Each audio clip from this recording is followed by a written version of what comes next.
ఇప్పుడు పెద్దలు పుణ్య మాణిక్యాల మాట్లాడుతున్నారు.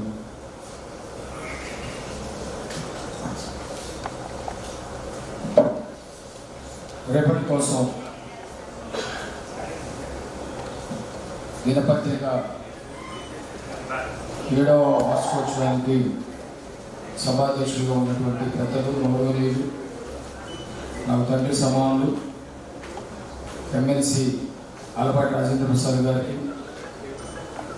పత్రికా ఎండి పెద్దలు శ్రీకాంత్ గారు, శేషబాబు గారు, అట్లాగే నగర మేయరు నారాయణ సోదరుడు ప్రభాకర్ గారు, మా పెద్దలు గురువర్యులు రామనాథ్ గారు, ఇక్కడికి వచ్చేసినటువంటి మీ అందరూ కూడా నమస్కారాలు తెలియజేస్తాను. ఈ పత్రిక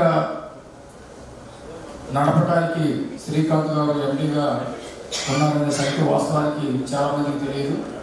ఆయన ఉద్దేశం ఏంటో కూడా ఇప్పుడు మల్లికార్జున రావు గారు చెప్పారు. అందరికీ తెలిసినటువంటి వ్యక్తి, ఈ పత్రిక నడవటానికి కారణభూతుడు.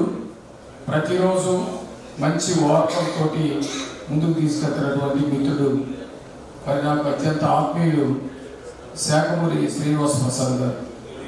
ఆయన మంచి ఆలోచన ఉన్నటువంటి వ్యక్తి.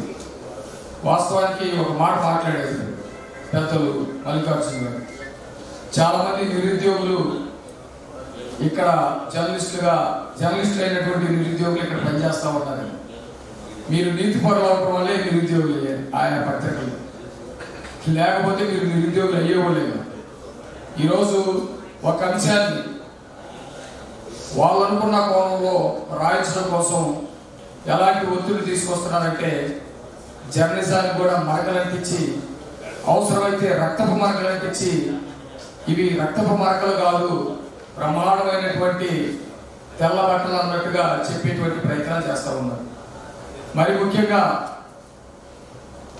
జగన్మోహన్ రెడ్డి వచ్చిన తర్వాత ఆ పత్రికల్లో అసలు వార్తలలో ఏమనాలో కూడా తెలియనటువంటి పరిస్థితి. ఒక మంచిని కూడా చెడుగా ఏ విధంగా మీరు ప్రొజెక్ట్ చేయాలో అంత బలవంతంగా చేయించేటువంటి పరిస్థితి. మల్లికార్జున గారు కానీ, మిత్రులు శాఖమూరి శ్రీనివాస ప్రసాద్ గారు కానీ, ఇంకా చాలామంది కూడా అనేక పత్రికల్లో, ఆంధ్రజ్యోతిలో, ఈనాడులో చాలా కాలం పనిచేసి ఉన్నటువంటి వ్యక్తులు, ఇరువురికి కట్టుబడినటువంటి వ్యక్తులు.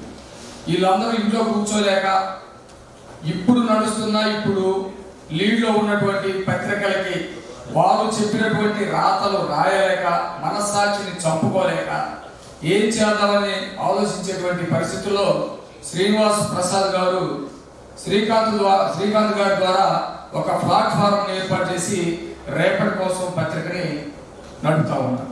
చాలా సంతోషం. వాస్తవానికి 7వ వార్షికోత్సవం అంటే మనందరూ కూడా డౌట్ రావచ్చు, కొన్ని వాస్తవాలు మాట్లాడుకోవాలి.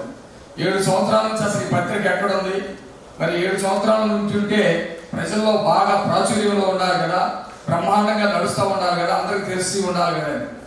వాస్తవానికి ఆ రేపటి కోసం అనే బాలుని వీళ్ళు సంవత్సరం నుంచే నడిపిస్తూ ఉన్నారు. అంతకుముందు వీళ్ళు కాదు నడిపించింది.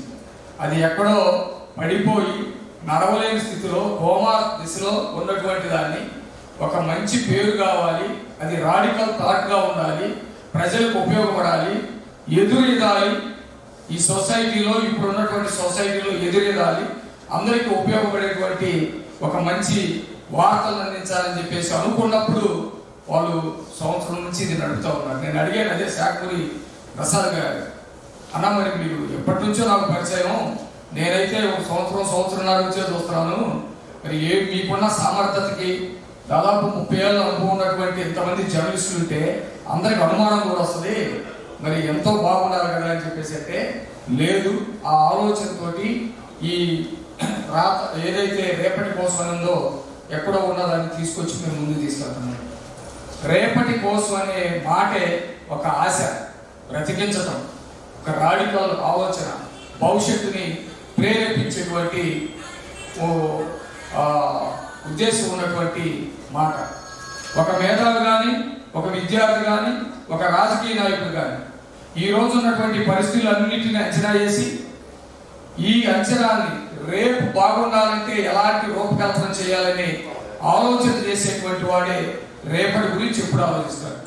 రేపు బాగుంటేనే సొసైటీ ఎప్పుడు బాగుంటుంది. అది ఏ విషయంలోనైనా, విద్యలోనైనా, రాజకీయంలోనైనా, ప్రవర్తనలోనైనా, సంస్కారంలోనైనా రేపటి గురించి ఆలోచించగలిగినటువంటి వాడు మాత్రమే ఒక మంచి సమాజాన్ని నిర్మించగలుగుతాడు. అలాంటి మంచి సమాజం కోసం నిరంతరం వీళ్ళ ఆలోచనలు పెట్టినందుకు చాలా సంతోషంగా ఉంది. ఇప్పుడు పత్రిక నడపడం అంటే చిన్న విషయం కాదు. అవసరమైతే రక్త మార్కులు ఎవరో ఒకరి మీద వేయాలి, హత్యలు వేరే ఒకరి మీద వేయాలి, వాళ్ళ తప్పుడు ఆలోచనలు వేరే ఒకరి మీద వేయాలి. అలాంటి సందర్భంలో ఎదురీటటువంటి అంటే చాలా చేపలు వాలు నీళ్ళలో కొట్టుకుపోతా ఉంటాయి. ఆ చేపలకు విలువే ఉండదు. ఎదురీదిన చేప మాత్రమే అక్కడ తన సంతానాన్ని ఉత్పత్తి చేసుకోగలుగుతుందని ఒక సూత్రం ఎదురెదుతా ఉంది. మరి ఈ పత్రిక ఇంకా సొసైటీలో ఒక గొప్ప ఆలోచన తీసుకురావాలని, మంచి సమాజ నిర్మాణం కోసం పాటుపడాలని చెప్పేసి కోరుకుంటూ, యాజమాన్యానికి ఎటువంటి లాభాపేక్ష లేకుండా, ఎటువంటి ఆందోళన లేకుండా, ఎవరికో కట్టు బానిసలాగా పనిచేయకుండా తన ఉద్దేశాన్ని మాత్రమే ముందుకు తీసుకెళ్తున్నటువంటి ఈ యాజమాన్యానికి శుభాకాంక్షలు తెలియజేస్తూ నాకు ఈ అవకాశం ఇచ్చే మీ అందరికీ నమస్కారం ఇస్తా ఉన్నాను.